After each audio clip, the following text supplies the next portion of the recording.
So we stock a full range of heavy duty and rock buckets for, as I said, from 2 to 52 ton. We have our heavy duty, again, all the edges, all of our cutting edges are AR 500 material, straps 400 Brunel. We kick up, on the rock buckets, we kick up the thickness and the Brunel. The entire bucket is made from 4 to 500 Brunel. Additional protection, thicker edge. Again, if you look at the welding on all of our buckets, the welding and the preheating is not just as simple as welding an adapter to an edge. The preheating, etc., needs to be done properly. We have always done, for the last 60 years, we've done a really good job on the welding. That's always been a big plus for us at Geith.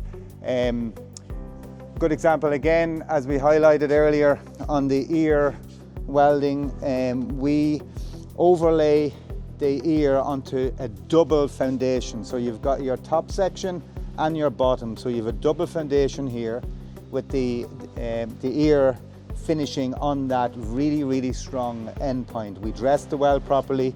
The welding is excellent. EN8, zinc coated pins.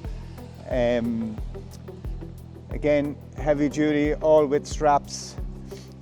Again, the good example of our rock bucket. So this is a step up from the heavy duty for rock applications. The same dual radius, so a lot less wear in this area. Correct tip radius for better digging force. Correct depth for optimum capacity. A proper design bucket. Our rock bucket and our heavy duty bucket is the same basic twin radius design. So you get the same digging performance. Rock bucket just gives you a little bit extra durability.